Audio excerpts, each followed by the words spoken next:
Anal sex, ये शब्द सुनते ही कुछ लोग थोड़ा शर्मा जाते हैं तो कुछ लोगों के दिमाग में ढेर सारे सवाल आ जाते हैं। क्या ये सुरक्षित है? इसे सही तरीके से कैसे किया जाए? और क्या ये सिर्फ आजकल के लोग कर रहे हैं? नमस्कार दोस्तों, आज हम बिना किसी झिझक के मेडिकल फैक्ट्स और डेटा के साथ इस टॉपिक पर बात करेंगे ताकि आप सुरक्षित और स्वस्थ रहें। सबसे पहले, एनल सेक्स का सीधा मतलब है लिंग को पार्टनर के पीछे के रास्ते यानी गुदा में डालना।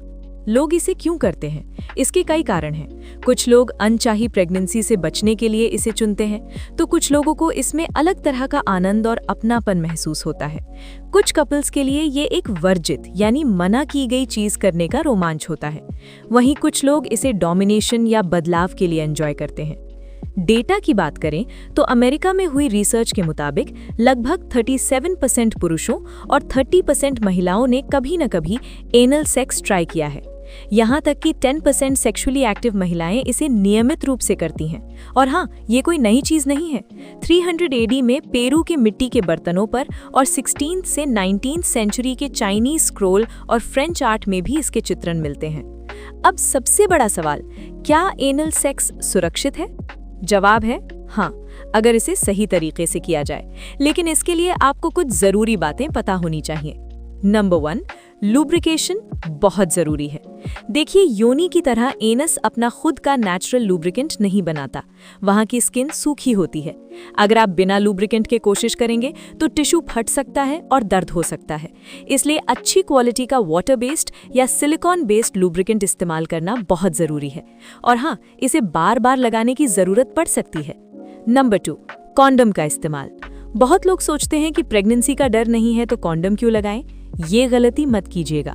गुदा की परत बहुत पतली होती है और आसानी से छिल सकती है, जिससे HIV, HPV, सिफिलिस या गोनोरिया जैसे इन्फेक्शंस फैलने का खतरा बढ़ जाता है। इसलिए अपनी और पार्टनर की सुरक्षा के लिए कॉन्डम जरूरी है। एक और जरूरी बात, अगर आप एनल सेक्स के बाद वापस वेजाइनल सेक्स कर रहे हैं तो कॉन्डम बदलना ना भूलें। पुराना कॉन्डम इस्तेमाल करने से बैक्टीरियल इन्फेक्शन हो सकता है।